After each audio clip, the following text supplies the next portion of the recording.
Good day. This program, as all recent programs, is going to be principally about the situation in and around Ukraine, the world crisis that centers on the events in Ukraine. But first, a few words about the situation in Ukraine itself. Over the course of last night, the Russians launched a very heavy volley of missile attacks across Ukraine. I understand that they attacked more centers and places than they have ever attacked at any period before. Most of the targets seem to have been most of the strikes seem to have been against Ukraine's transportation network, especially its railway network. But it seems that also the internet came down in various places. Power supplies were also interrupted in places like Lviv. And far from the Russian missile offensive against Ukraine slackening, it appears to be intensifying. I make that observation because, of course, it's only a couple of days ago that we were reading more reports. This is the second in a series of reports going all the way back to March that the Russians were running out of missiles and would not be able to keep up the missile offensive against Ukraine. These claims repeatedly get made, and they repeatedly are proved to be untrue. Now, it seems that the primary purpose of these attacks on the Ukrainian railway system is to prevent supplies from the West reaching the Ukrainian military. These supplies, at least some of them, the sort of armoured vehicles and artillery pieces, have realistically to be transported by rail, and closing the railway links in effect prevents these weapon systems being transported in any effective way so that they can seriously reach the front line. I have to say, and I'm going to say this again, what I have seen of this hodgepodge of weapon systems that the West is supplying, howitzers on the part of the United States, light howitzers, by the way, of the sort that are supposed to be used in battle situations, armoured self-propelled artillery on the part of France and one or two other NATO countries, all in penny packets.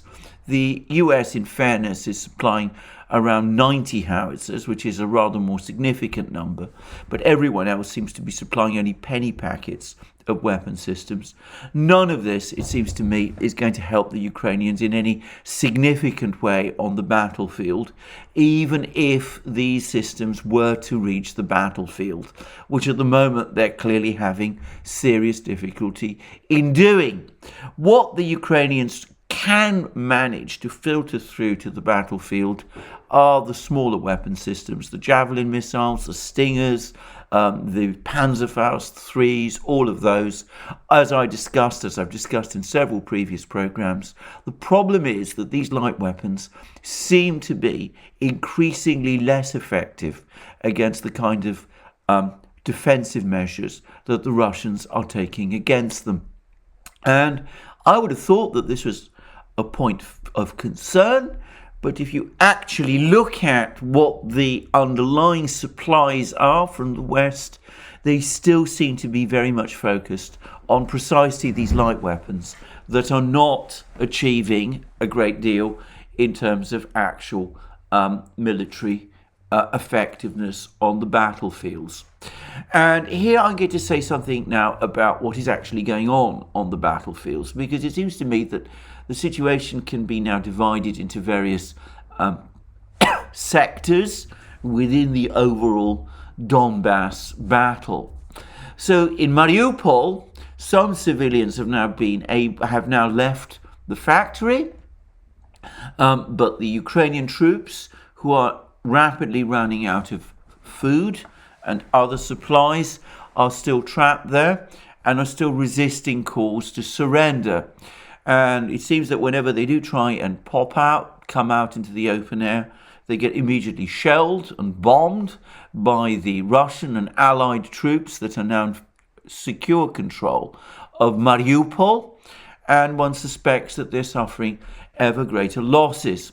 In the meantime, these attempts by the Ukrainian troops to try to make some kind of demonstration, presumably in the Azov-style works, of the fact that they're still there. What that is doing, as far as I can see, is it is interfering in the evacuation of the remaining civilians, assuming, of course, that these people actually do want to go, which I'm assuming, given the terrible conditions that they are under, that they presumably do. Anyway, this saga at the Mariupol factory, at the Azovstal factory, as I've said in the past, has long gone past the point when it has any practical value in terms of Ukraine's defense. About 2 weeks ago, one could still say that Ukrainian troops in Mariupol were pinning down large numbers of Russian and allied forces, which were having to invest and gradually clear the city of Ukrainian troops. But it seems to me that this is increasingly less the case. And though obviously there are some Russian troops still in Mariupol, it's also clear that many of the spearheads, the assault forces, are now being reassigned to other fronts, in particular the front near facing these cities, which would potentially sever the links between the city of Zaporozhye, which remains under Ukrainian control, and the remaining groupings of the Ukrainian army opposite Donetsk. Now, this is important because the road between Zaporozhye and Donetsk, despite the fact that it is very much apparently a high-risk road for the Ukrainians to use, nonetheless does remain the one tentative supply line that they have between Zaporozhye and their main grouping opposite Donetsk. And it is that grouping opposite Donetsk where the fighting has been most grueling for the Donbass militia. Ever since there was a missile attack on Donetsk early in the war, relatively early in the war, in March, the militia in Donetsk has expended or committed heavy forces to try to break the heavily fortified Ukrainian lines opposite Donetsk city. And they've achieved so far only very slow progress against these very heavily fortified lines. But obviously, if the remaining supply lines to these troops, these Ukrainian troops holding these fortified positions, are cut, the remaining supply lines being from Zaporozhye to this grouping opposite Donetsk, then of course at that point that group opposite Donetsk, its position begins to become increasingly precarious. So the fact that the Russians and the Donbass militia are now starting to redeploy some of the forces from Mariupol to the lines near Zaporozhye, where they can apparently now sever these remaining links between the Ukrainians and these troops opposite Donetsk. That is, of course, a major development, and one which we will see the increasing effect of, I suspect, over the next few weeks. But I repeat my earlier point. This redeployment is not being slowed by the remaining resistance in the Azovstal factory. A few weeks ago, one could say that it was, and the difficulty that the Donetsk militia has in breaking through the Ukrainian front lines opposite Donetsk was to a great extent the consequence of the determined resistance of the Ukrainian forces in Mariupol, and the fact, incidentally, that I suspect, contrary to the advice of the Russians, the Donbass militia, the Donetsk militia, redeployed forces from Mariupol prematurely to try and attack these frontline positions opposite Donetsk after the missile attack, which slowed the progress of operations to clear Mariupol. So 2 or 3 weeks ago, resistance in Mariupol made sense. It's not doing so anymore. It is only compounding what is becoming an increasingly tragic human tragedy. And I think that this needs to be understood, or ought to be understood, by people in the West, and it's depressing and concerning that it is not. Anyway, further north, we now have perhaps an even more significant encirclement, and this is where I again acknowledge my heavy debt to Jacob Dreisen, whose Dreisen report is an invaluable discussion of the fighting in the sort of more northerly area of the Donbass, the area which the Ukrainians still control. Now, what is happening there is that there is still a Ukrainian force clinging on to the strategically important town of Popasnaya. It's gradually being pushed back from it. The Ukrainians are still trying to hold on to some of the industrial industrial outskirts, the factories on the outskirts of the town of Rubizhnoye. They're being gradually pushed out of those too. That is making the position of the Ukrainian force in Severodonetsk increasingly fragile and precarious. It too risks being completely cut off.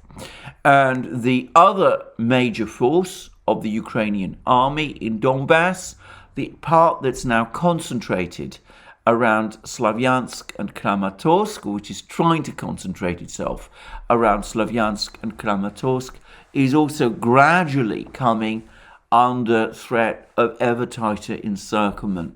It seems that the Russians are now very close to capturing the town of Liman.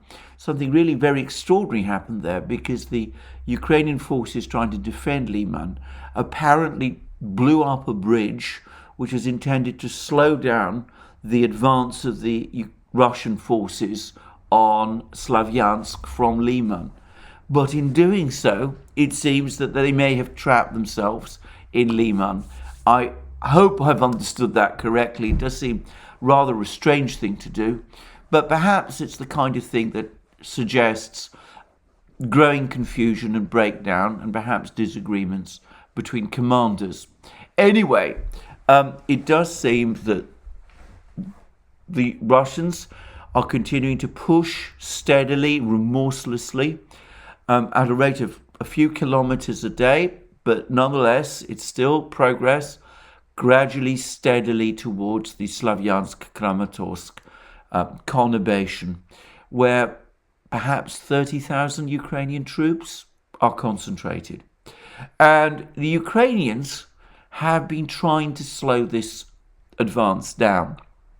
And they've been trying to do that in two ways. Firstly, obviously, three ways. Firstly, obviously, they've been trying to hold out for as long as they can in Popasnaya, but they're suffering heavy losses by doing so, though there are reports that they're inflicting heavy losses there as well. Now, it should be said that the fight for Popasnaya is not between the Ukrainian army and the Russian army, the Russian military. It is first and foremost a fight between the Ukrainian army and the militia of the Lugansk People's Republic, supported by Chechen troops from the Russian National Guard. But nonetheless, this militia of the Lugansk People's Republic does seem to be making steady incremental progress in Popasnaya. And it's expected that within about perhaps a week, Popasnaya will be fully cleared, as well as Rubizhnoye, which will, as I said, put the position of the Ukrainian troops in Severodonetsk in great peril. But the other concern that the Ukrainians have is the steady advance of the Russian army south of Izium. And again, this is an incremental advance. What the Russians do is that they, instead of launching frontal attacks on fortified Ukrainian positions. They shell them with simply enormous amount of artillery, devastating the Ukrainian troops, forcing them to withdraw. And then after the Ukrainians have withdrawn, it's then that the Russians sent their assault forces to capture the positions that the Ukrainians have been forced to pull back from. And this has been the pattern for some days, for some weeks now. And the Ukrainians have been becoming increasingly concerned about this steady, remorseless advance of this steamroller, if you like, from Izium, and they've been launching increasingly frantic counterattacks in order to try to slow it down. And these counterattacks have taken two forms. Firstly, we've seen Ukrainian troops from Western Ukraine, newly raised Ukrainian forces, or Ukrainian forces with reservists, thrown into desperate counterattacks to try to slow down the advance in Izium. These are barely trained troops. They are suffering extremely heavy losses by what they're doing. And then there are other Ukrainian assaults further north in Kharkiv region.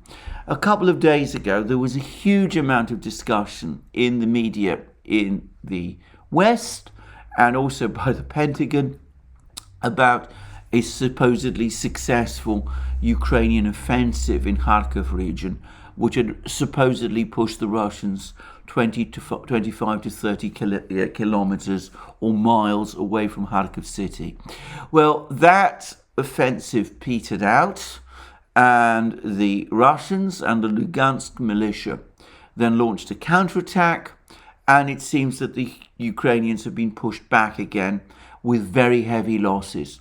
These have been attempts to try to get the Russians to divert forces from their main strike force, which is, as I said, remorselessly pushing south from Izium ever closer to Slavyansk, to the Slavyansk-Kramatorsk conurbation.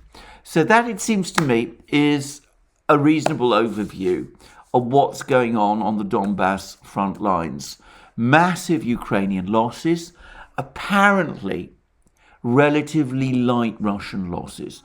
Now, this isn't something which one is getting very much about from the media in the West, but there's an accumulation of information from various sources on the Russian side, which is that the rate of loss that the Russian military has been experiencing has declined markedly from what the Russians were experiencing in the first few weeks of the war. In the first few weeks of the war, the Russians were engaging in fast, sweeping movements, capturing enormous amounts of territory as they as they built their corridor from Crimea to Mariupol and beyond, and as they briefly invested the cities of Kharkiv, Chernigov, Sumy, and of course Kiev, in order to pin Ukrainian troops down there. Now, while these were dramatic advances, they did come at some cost, with Ukrainian units able to hit back and interfere with Russian supply lines and hit Russian troops on their flanks. Nothing like that is going on now. These steady incremental advances with massive artillery preparation, on the contrary, minimize Russian losses to a very considerable degree. Now, that isn't something, I think, that is well understood in the West, but I would say that it is in fact consistent with claims that have been made that Russian losses in Ukraine totals 15,000 men. As I've said already, I think this is a grossly inflated figure.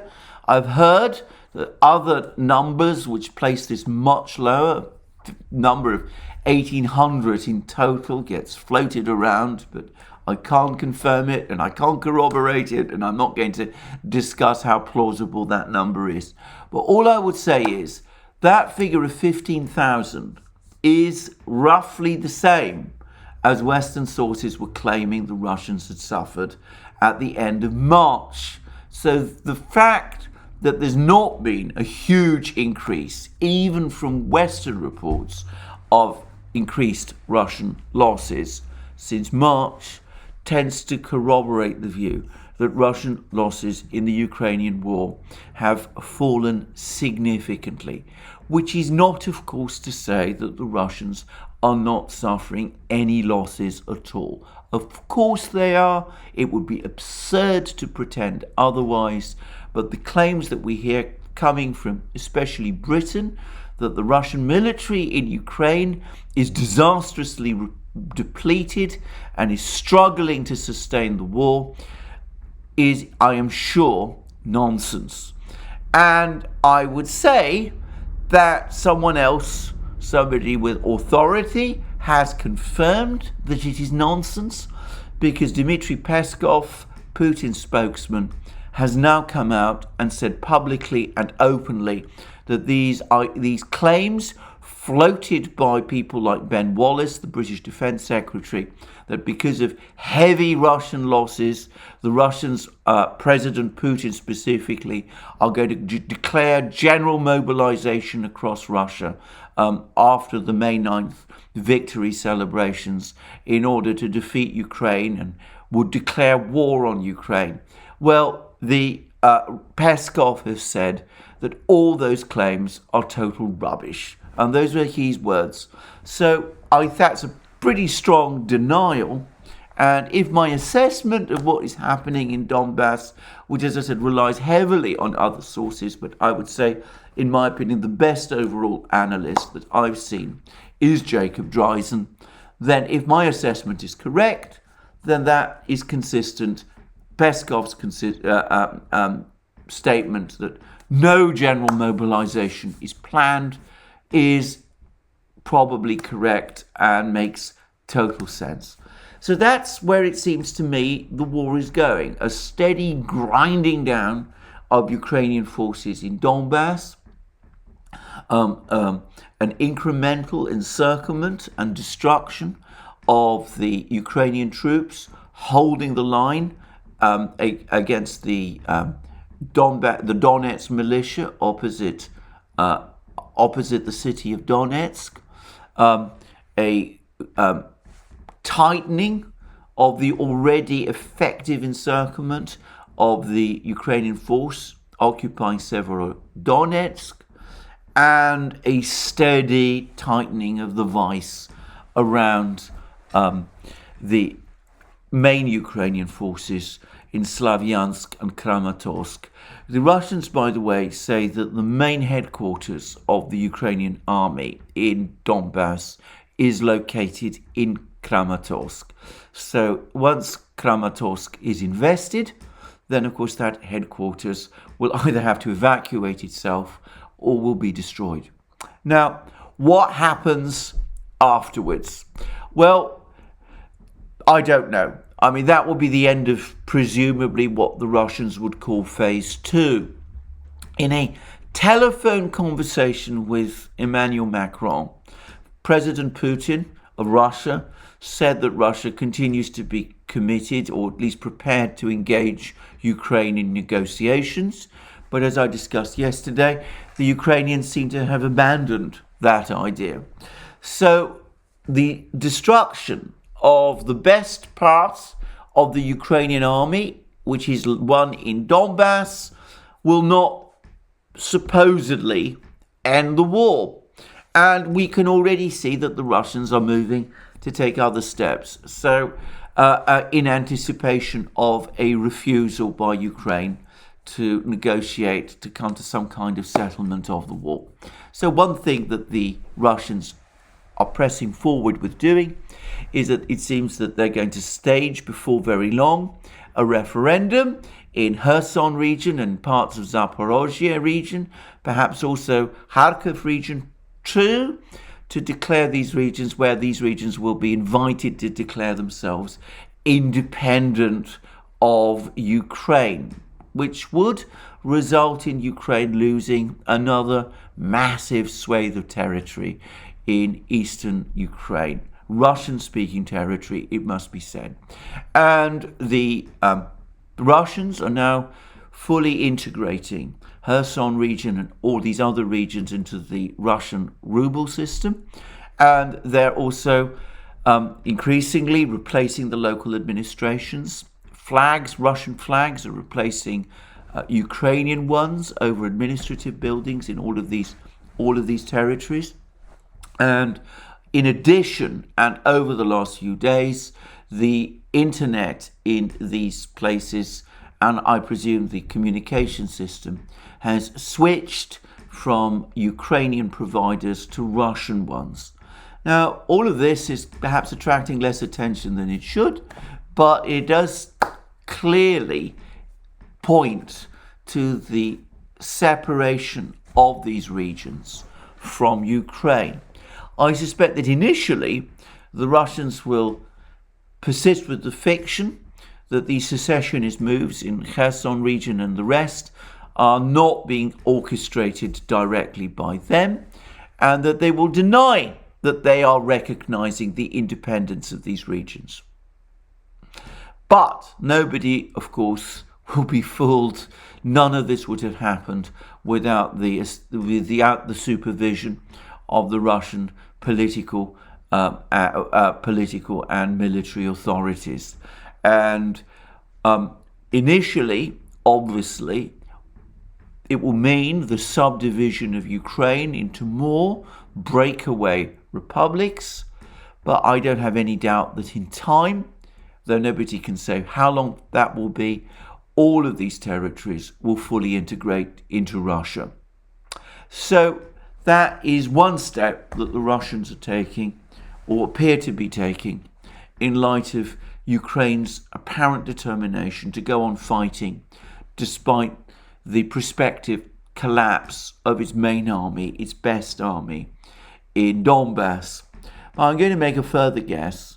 I don't think it's going to stop there, because, of course, if Ukraine refuses to give up the war, if it refuses to come to terms with Ukraine's main army destroyed, with Ukraine now increasingly having to rely on reservists to carry on the war, I see no political incentive for the Russians to stop. On the contrary, as many are pointing out, it would probably simply prolong the war for them to do so. So by their calculus, especially given that the Western powers are now talking about using Ukraine as a proxy war to fight Russia, it seems to me that following a defeat of Ukraine, or at least of Ukrainian army in Donbass, its destruction there, the Russians now have further incentives to advance further westwards. And perhaps the obvious target is Nikolaev, Odessa.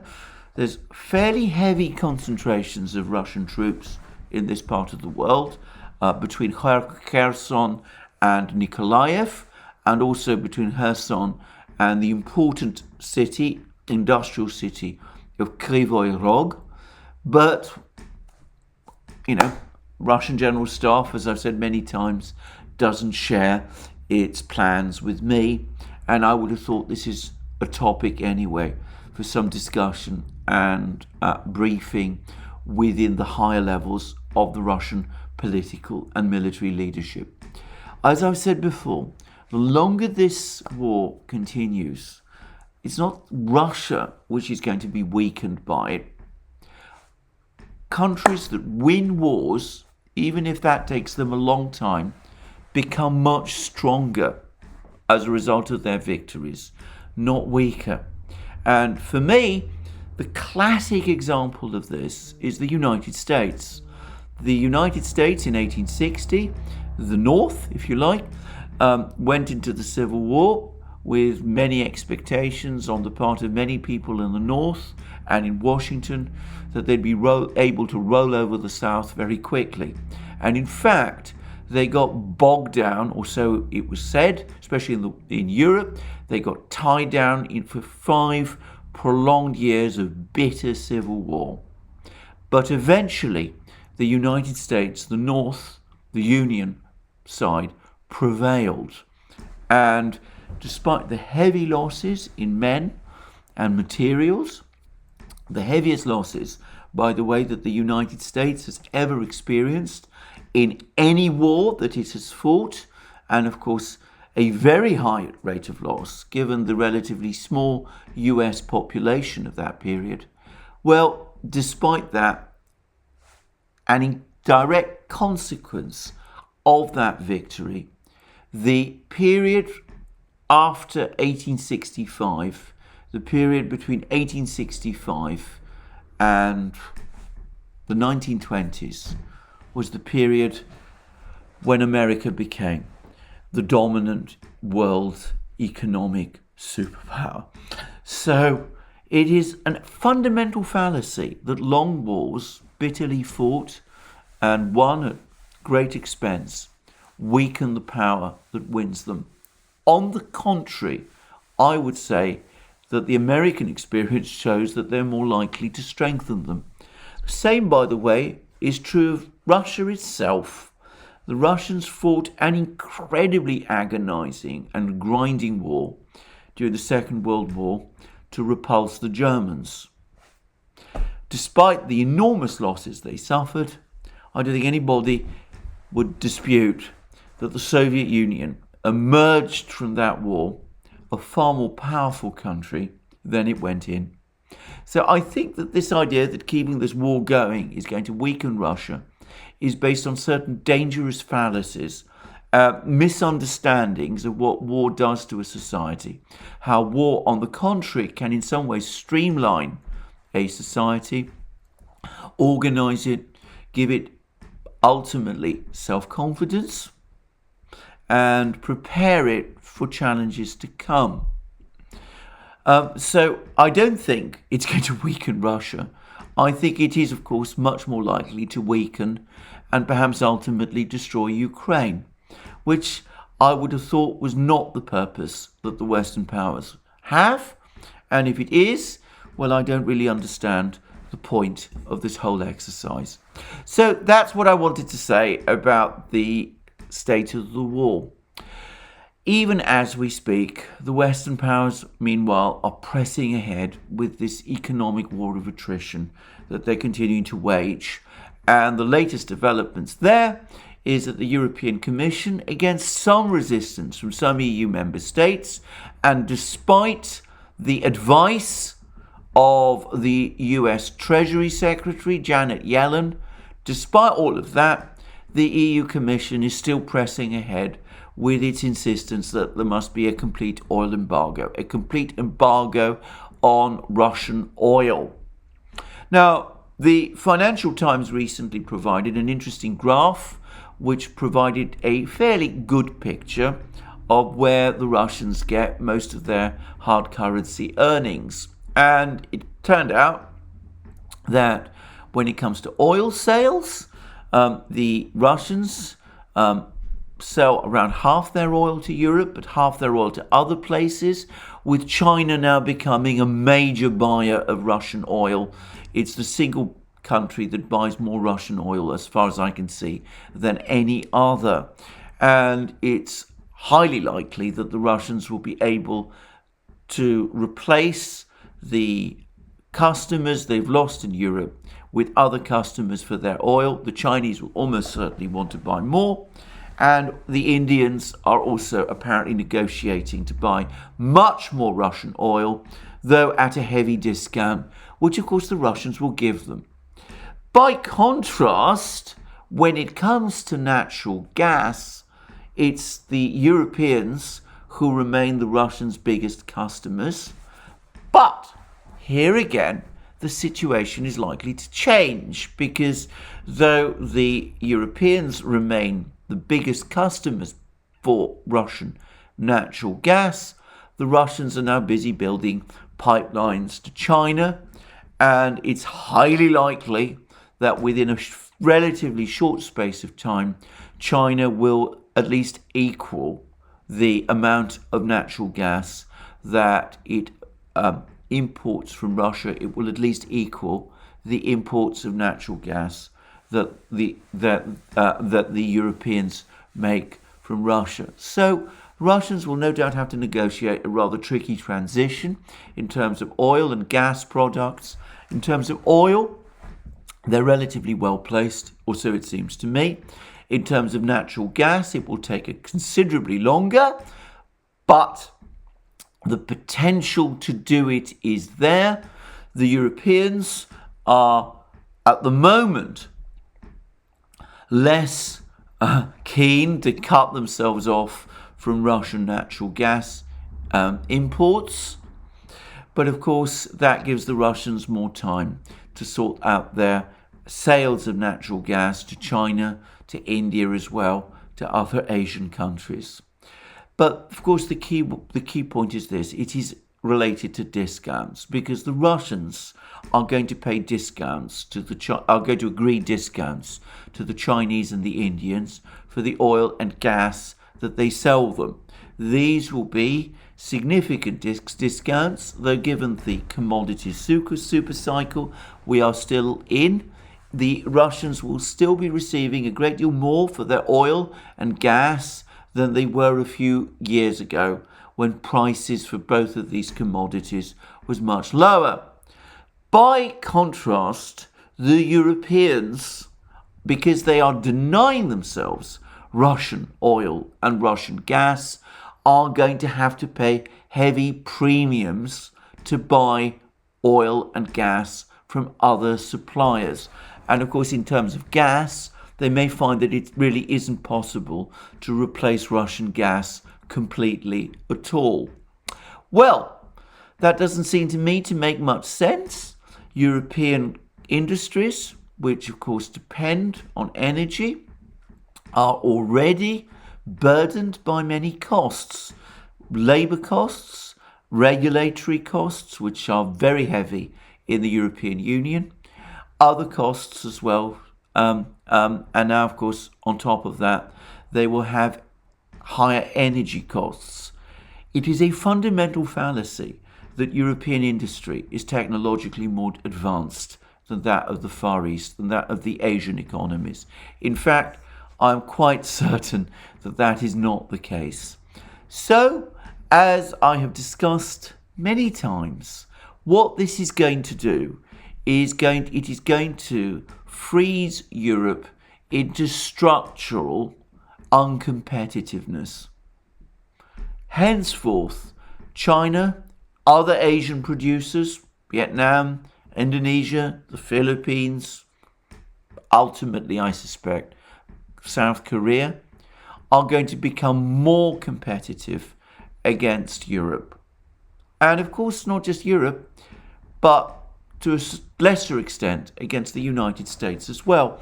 Because though the United States has briefly achieved energy self-sufficiency, hardly anyone believes that this is going to be sustained for very long. So the United States also is creating a world where energy prices are going to be structurally higher than they would otherwise be, and where the cost of energy in the United States, especially for industrial producers, is going to be higher, potentially, than it would be in its major industrial competitor states, which are, of course, all located in the Far East. The US will become more competitive against Europe because it is a significant energy producer, but it is going to lose competitiveness overall. All of this is happening not just at a time of a major inflation crisis, but at a time when the United States runs a huge budget deficit and is showing the biggest trade deficit in its history. I'm entirely unable to understand the logic behind any of this. There's no sign that these sanctions are breaking the Russian economy. They're putting it under some stress. They're causing undoubted falls in living standards there. But then, of course, these are falls in living standards which are probably matched by the falls in living standards that we're going to see in more and more of Europe, and perhaps even to some extent in the US as well.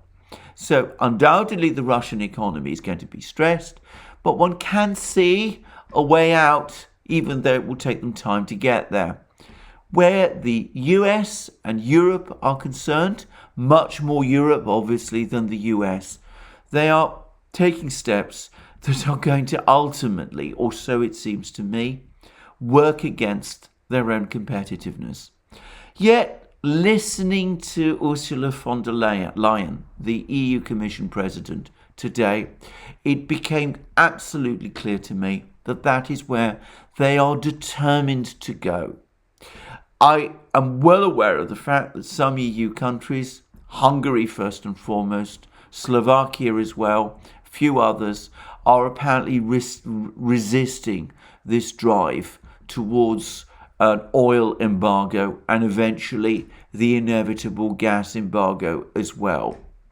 But I have no confidence that these small countries will be able to stop this sanctions bandwagon, given the frenzy, it's the only word I can find for it, with which this bandwagon is being driven.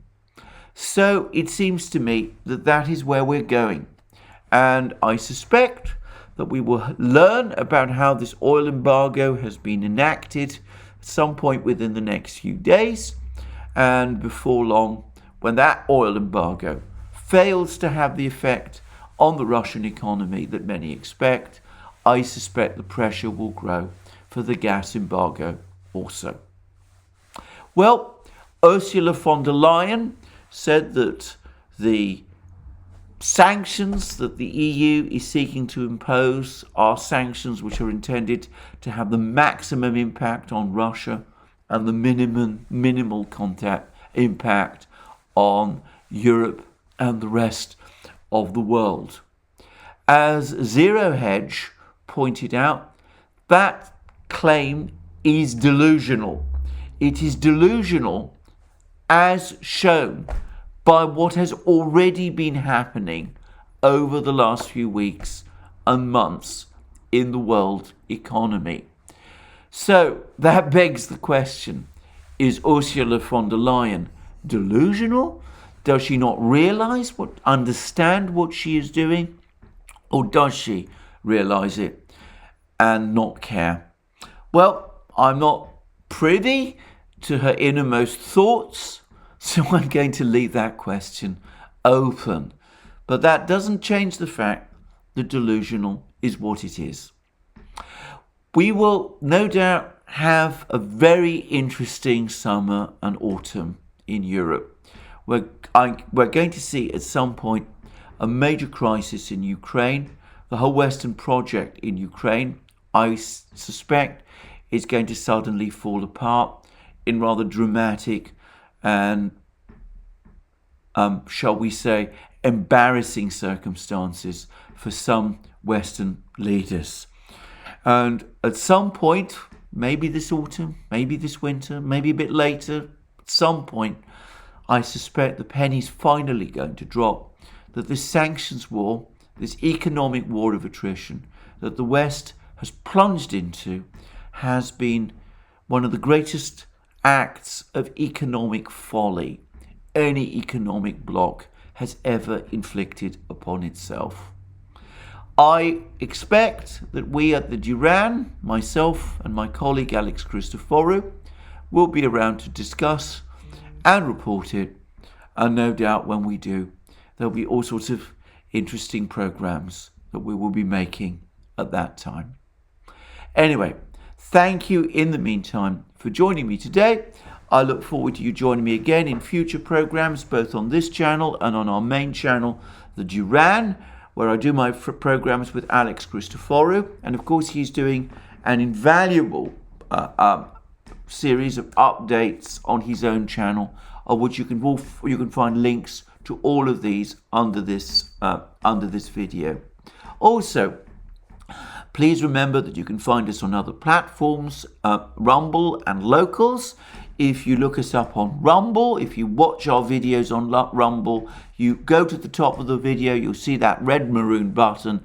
If you press it, that will take you directly to our locals homepage, where you can join our community, become an active member, participate in my Wednesday live streams, read and watch all the exclusive content that now we publish on our locals homepage, and which other members of our community also publish.